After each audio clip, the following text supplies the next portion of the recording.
Hello everybody and welcome to Storm Raids, and today I'm going to be talking about a few picks for the Janelle prompt.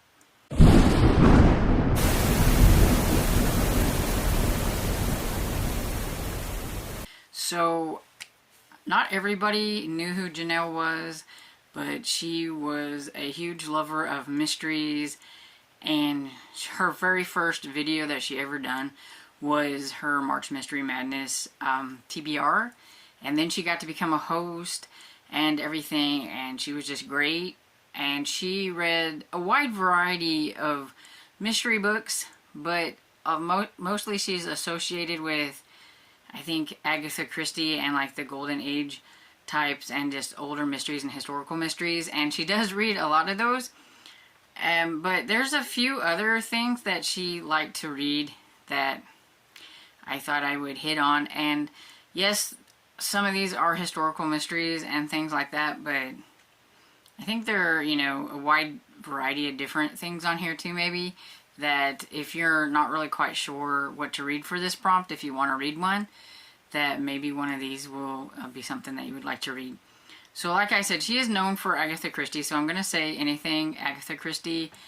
If you don't mind jumping around in series, I would suggest with Hercule Poirot to do the Murder of Roger Ackroyd. It was one of my favorites. I think it's like number 4, and it just had one of those endings that I just love. And it's kind of like, a great Agatha Christie type ending. And I do know that a lot of people think of that one as one of her better works in that series. So yeah, you could give that one a try. I don't really remember what it was about. I just remember how it ended. And then a book that I bought because of her and I've read is Full Dark House by Christopher Fowler. And this is the Peculiar Crimes Unit. And the thing that's different about this series is I think the sleuths are like in their 80s. But this particular one was a little bit different, and I think I need to read a little bit more into the series to kind of get a real good grasp of the series. But this is about Bryant and May.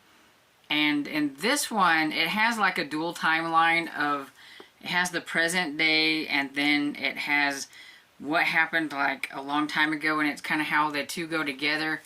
And for most of this book, you think that something might have happened to one of the characters and everything, and it's like, well, I know that the series is based on them, so you kind of know that, something's gonna come up or whatever. But yeah, it was just very different. But I mean, I think with a series name of the Peculiar Crime Unit, that, it's gonna be a little different. But yeah, I enjoyed it. It's just, I think to get a grasp on the series, I need to read the next one. And she liked the Lady Hardcastle series, which is a historical mystery series. And this one I haven't read, but I've heard a lot about it, and it seems like everybody that I have heard talk about it seems to really enjoy this series.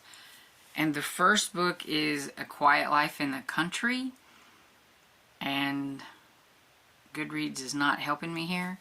It's really slow.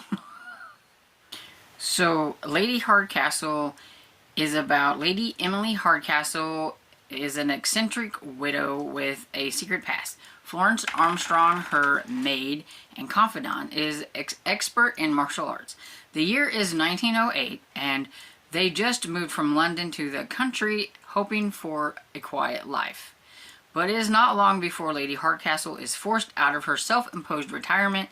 There is a dead body in the woods, and the police are on the wrong scent.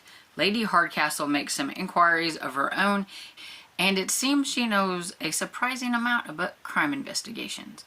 So it sounds really good. I've really been wanting to get to this one. I just haven't done it yet. So many historical mysteries, so little time, but I want to read them all, and this one is on my list of 24 historical mysteries to get to in 2024, so hopefully, I don't know if I'll get to it in March, but hopefully I will get to it soon. So Janelle didn't really read a lot of like middle grade mysteries and things like that, but she has read one, and it's one that I really enjoy, and I've mentioned it before, so I thought I would throw it on here in case somebody might want to use it for fancy dressed or just even middle grade March and everything. It is the Aggie Morton series by Martha Jocelyn. The first book is A Body Under the Piano, and this is about a young Agatha Christie and her friend Hector Poirot. And I thought that was really funny that the character's name was Hector Poirot, kind of like a, you know, knockoff of Hercule Poirot, so it's kind of fun. And he even has some of the like mannerisms of Hercule Poirot, which it's really fun, and it makes me chuckle from time to time. And so if you like middle grade and you haven't read that yet, you could go ahead and get that one. And then she also loved the Gaslight Mystery series by Victoria Thompson, which of course is one of my favorites, so I had to put it on this list. And the first one, I believe, if I am right, is Murder at St. Astor's Place? Now I'm going to have to look it up.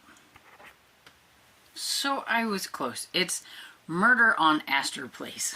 I knew it had something to do with Astor Place. Anyway, so this is about Sarah Brandt, who in this one, she is visiting a patient in a rooming house and discovers that another boarder, a young girl, has been killed, and so she starts to kind of ask around about it and everything, where she meets Sergeant Frank Malloy, who does not want her anywhere near his mystery, his murder investigation and everything, but of course she does and everything. And I really love this series, but it is a little grittier than, you know, some people might classify it as a cozy mystery because, I mean, I think it does have a really nice cozy feel to it for the most part, but it does deal with some heavy topics because it is during the Gaslight era, and she is a midwife, and there's just a lot of bad things that happen. And it also hits on the fact that, like, if you wanted your loved one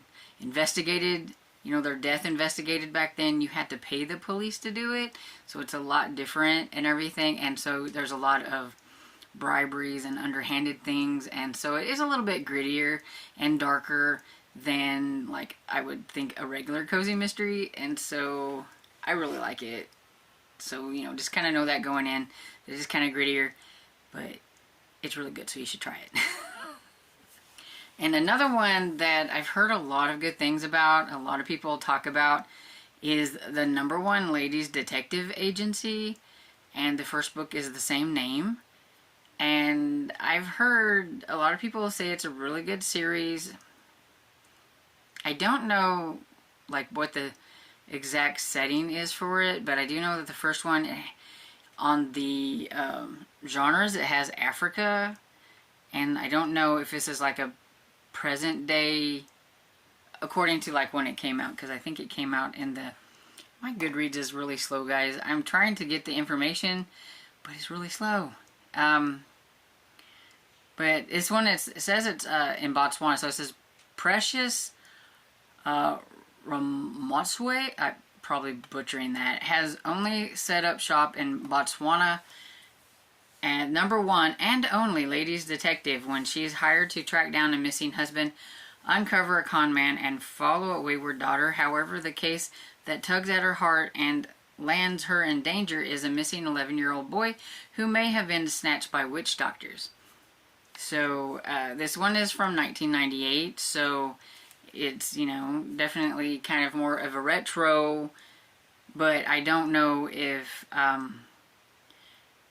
the setting is later than the 90s or if it's set in the 90s. That's what I'm not really quite sure about. I'm sure if somebody has read the series, they could probably let us know down in the comments.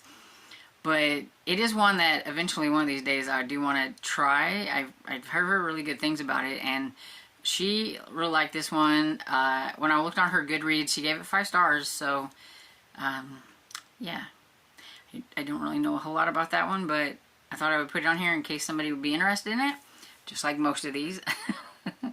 So the next one I know is a more modern type of book, and this is the Chief Inspector Gamache series or the Three Pines series. I've seen it both ways, so it depends, I guess, on where you're looking. And I've read almost all of the books in this series. I kind of fell out of love with the series along the way, but I think that's just due to more of the author's politics getting in the way in some of the books in the later ones that I just didn't really care for. But other than that, I really did like this one at the beginning, and so she gave Still Life and some of the other ones in it 5 stars, so Janelle really liked this series too. And it says, a discovery of a body in the woods on Thanksgiving weekend brings Chief Inspector Armand Gamache and his colleagues to the Sûreté de Quebec, to a small village in the eastern township. Gamache cannot understand why anybody would want to deliberately kill a well-loved artist, Jane Neal, especially any of the residents of Three Pines, a place so free from crime it doesn't even have its own police force. And so yeah, so a lot of the books are set in Three Pines, but sometimes they're not set quite in Three Pines. They're kind of around Three Pines. And you have a lot of the same characters and all that stuff. And I know some people think this is a cozy, but it's not. It is not a cozy mystery because Chief Inspector Gamache is a professional, and cozies usually have a amateur sleuth or whatever. So this one is not a cozy, even though it's set in a small town. It can have some little bit of cozy feels because of that and the reoccurring characters and things like that. But it's not a cozy mystery. I just had to get that out because it drives me crazy. But this one, I liked this one, and I liked probably like the first 8. I do think, though, if you're going to attempt any of the books in this series, you should start with the first book and read it, because there are some like character arcs that change, especially even with Chief Inspector Gamache, some things change, which is one of the reasons why I kind of got away from really liking this series, is because of something that changes there, but everything. But not everybody is like me. A lot of people still enjoy it, and they like the changes and stuff, so that's why I said, you know, each to their own, and you should give it a try and see if you might enjoy this one. Then another one that's on my 24 and 24 historical mystery list that I haven't got to yet, but I mean, it's, you know, it's early in the year, so I've got time. But it's the Sebastian St. Cyr series. She really enjoyed this series, and the first book is What Angels Fear, and it's 1811, and a threat of revolution haunts the upper classes of King George III's England when a beautiful young woman is found raped and savagely murdered on altar steps of an ancient church near Westminster Abbey. A dueling pistol discovered at the scene and damning testimony of a witness both points to one man, Sebastian St. Cyr, Viscount Devlin, a brilliant young nobleman shattered by his experience in the Napoleonic Wars. And so yes, historical mystery again, because like I said, she did really like her historical stuff and her older mysteries and everything. But I've heard a lot of good things about this series as well, which is why it is on my list, and I hope to get to it eventually. Then I have one more, and it's a series that I really enjoy that I have read, and this is the Scotland Yard Murder Squad series by Alex Grecian. The Yard is the first book in the series. There's only 5 books in this series, so it's a short one if you want to give it a try. But it definitely is grittier, and it is historical, and it revolves around a lot to do with like Jack the Ripper type stuff and things like that. Some very gruesome murders and things like that, so just, you know. And some bad things happen to some of the actual main characters in here that kind of keeps you on your toes and everything, and makes you want to read the next one. But yeah, I really enjoy this series, and I can't remember what the first one is about though. So it says, Victorian London, a violent cesspool of squalid depravity. Only 12 detectives, the Murder Squad, are expected to solve the thousands of crimes committed here each month. Formed after the Metropolitan Police spectacular failure in capturing Jack the Ripper, the Murder Squad suffered the brunt of public contempt. But no one can anticipate the brutal murder of one of their own. Scotland Yard inspector has been found stuffed in a black steamer trunk at Easton Square Station, his eyes and mouth sewn shut. When Walter Day, the squad's new hire, is assigned to the case, he finds a strange ally in Dr. Bernard Kingsley, the yard's first forensic pathologist. Their grim conclusion: this is not just a random bizarre murder. It appears that the police, possibly the squad itself, are being targeted, and the devious killer shows no sign of stopping before completing its grim duty. But Inspector Day has one more surprise, something even more shocking than the crimes: the killer's motive. But so, like I said, pretty gritty, right? So, but she enjoyed this series. I enjoyed this series, and actually, spoiler, you may see the last book in this series on my TBR. But yeah, so those are the picks that I picked out from just kind of viewing her Goodreads list and what she had read. But I do suggest, if you don't like any of these, that maybe you go and check out her Goodreads list of the books that she's read, and you can find something that you might enjoy better than these. And if you do have something that's on your radar, feel free to please leave it down below in the comments, so that, you know, maybe somebody else might be interested in that one more than the ones that I've listed here. And I hope you enjoyed this video, and if you did, please give it a thumbs up and subscribe, and I will see you all in the next video. Bye!